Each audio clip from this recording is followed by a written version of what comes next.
Okay, hi students. I hope you are all doing well. I've begun grading your rough drafts. I was hoping to finish them tonight, but I have a migraine, and so that's probably not going to happen, but they will get done by tomorrow at the very latest, tomorrow being Tuesday, November 21st. And I'm noticing, so I teach SOC101 online, and I also teach it in person. In both the in-person and online classes are doing the same project. And I noticed that the same thing is happening in both classes. About half the class did what I was hoping for, and the other half did something else. And so that's okay. What that tells me is that I need to be clearer more than anything else, and so that's what I'm going to do today. And so what you're doing with these is that you're not writing just a summary of the sources that you found. You're not, it's more than just your personal experiences as well. Those things are important. I want you to include personal experiences if they're relevant. I think that's actually very important.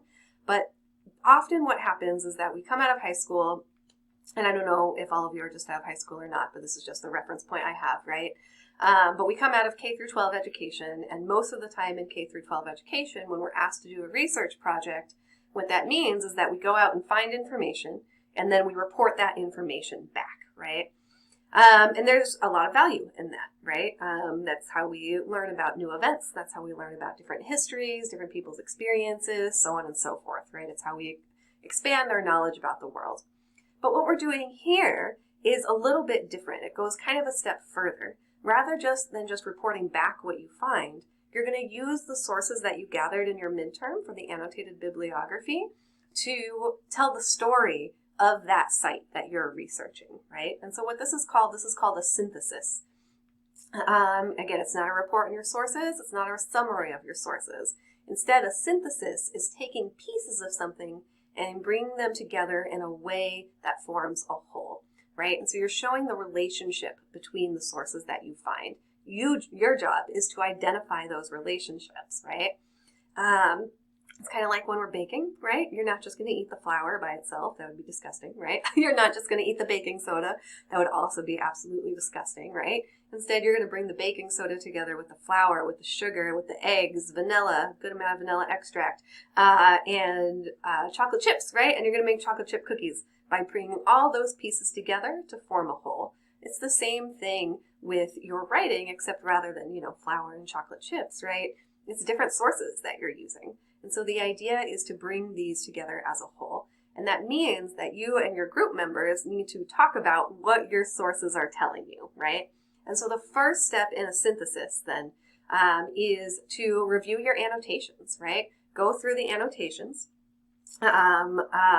What are and discuss those with your groups, right? So read each one. And then with your group, talk about what ideas are present, right? Who has been impacted by this particular issue? How have they been impacted? What impressions do these sources actually leave you with? So, right, if you're looking at like the community fridge in the Garfield district in downtown Phoenix, for example, right? You're going to have information about the community fridge. You're probably going to have an article about hunger in Arizona, right? You might have an article about gentrification and what that is, right? And so now your whole goal with that is to be like, okay, how does this article about gentrification and this article about hunger help us understand why the community fridge is necessary, right? That's really what you're trying to go for here. And so as you discuss with your group members, right, you start to see the ideas that are present, the patterns, maybe you're seeing things that are missing that need to be discussed but haven't been, right? You're starting to really identify really what you're looking for are patterns in the sources, right? And those patterns become the story that you tell. So once you see all of that and you've discussed it with your group, then you start to get organized, right? And you can ask, okay, what social issues or sociological concepts does this particular site represent? And so I know some of you are doing the Palarbos bookstore in downtown Phoenix. Great place. Definitely useful for this topic, right? And so what you can do then is like you really want to start your paper with kind of like a thesis statement or a topic sentence, right? Again, this is more informal, and so it doesn't have to be, like a 5-paragraph essay or anything like that, right? But you do want something cohesive to tie it together, right? And so you've done all this research about, say, palabras here, for example. You've done research about BIPOC artists. You've done research about, English language learning, whatever it might be, right? And then you create your topic sentence, and that's going to guide your writing for the rest of the way through here, right? And so in this case, a topic sentence might be, Palabra's Bookstore is a community hub for BIPOC artists, Black, Indigenous, and other people of color, authors, poets, and community members in downtown Phoenix. As one of the only bilingual bookstores in the Phoenix area, it serves as a community organizing space seeking to transform the downtown corridor, right? And so now you're telling the story of Palabras, right? You're going to talk about the artists that get to do their work there, the poetry events that get to do their work there, or whatever that might be, right? And then you're going to talk a little bit about what's going on in Phoenix. Why do we need a transformation of the downtown corridor? Why is it important for there to be BIPOC spaces in downtown Phoenix in particular? I can't tell you that. You got to tell yourselves that, right? Right? And that's why you do the research from the annotated bibliography, right? So once you have this kind of like sense of these are the ideas, these are the themes that are showing up in this research, this is our topic sentence, right? Now, what you do is you bring what information from the sources helps you tell that particular story of that site. This is a really good time to use the quote sandwich method we learned about in assignment 1, right? And so you introduce the quote, you state the quote, and then you explain the quote afterwards, right?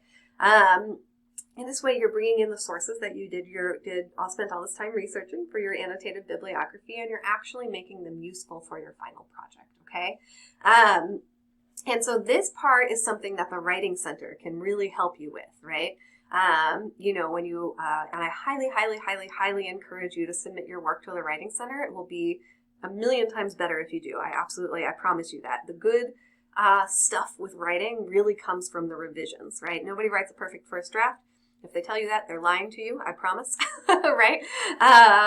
And so usually what happens when you're writing is you write like a crap first rough draft. Everybody does. Like they're always like, middling at best, right? Mine as well. It's okay. And I'm a published author. And so like, yes, my first drafts suck all the time. I promise you. Right? But then you have the big ideas out there, right? You've got all the blah in your brain out on a piece of paper now, or out on, a Word document, whatever it might be, right? And now you can go back through and revise it. What is important to keep into the story here? What is extra information that doesn't really need to be on this story, right? How could you word this sentence better? How could you incorporate this quote better, right? So on and so forth. That's where the art of writing comes in, is really in the revision process here, okay? You want to synthesize your research. This is going to be on Canvas for you, so you'll have access to this. And then the other thing, I'm not seeing too many problems for our class with this, but it did show up in my in-person class, so I'll just share it here as well. Kind of the format that I want, right, is that I want you to have a title for each entry, and a reference page for each entry, and a photo for each entry, right? So here's an example of a photo from Palabra's Bookstore, right? And so this is what it'll kind of look like, right? Here's the title of this entry, Palabra's Bookstore. And then this is where your write-up would be. This is where your 350 to 500 word write-up about that space is going to be. And then underneath that, you're going to have your works cited. And I want you to title it Works Cited. And then I want you to organize your citations. Remember, you should have 5 at least, right? By author last name, right? And so title of the space, the synthesis, your write-up, right? Your 350 to 500 words, followed by the works cited, and the picture can kind of go anywhere. It can go above the title, it can go underneath the title, it can go after, it can go before the works cited page, whatever it might be, right? Figure out where you want to put the picture. That's fine with me. Just remember to have 5 sources, and that your works cited page should come at the end. And if you're trying to cite a lecture or the PowerPoints, right, this is how you do that. So you can see my last name, comma, my first initial, J for Justine, period, fall 2023, because that's when I gave the lecture, and the title of the PowerPoint slides, whatever it might be, okay? All right, so I hope that helps a little bit. Again, you're not just telling me what the sources found, you are telling me what you learned by looking at all of these different sources together, right? What are the themes that are showing up? How do those themes help you understand this space a little bit better, right? And the social issues that went into creating this space, okay? All right, I think that's all I got for you today. Highly encourage you to submit your work to the Writing Center, and you should just do that, like do it right now, right? Like watch this video and then submit your work, right? and they'll be able to walk you through, right? And you also have the option of going into the Writing Center if you're a student who's on campus. You can definitely go into the Writing Center and say, hey, I need to revise my work. Can you help me? Blah, blah, blah. And they will definitely assist you with that, okay? All right, folks, that's what I've got for you today. Reach out if you have any questions. I'll talk to you soon. Bye-bye.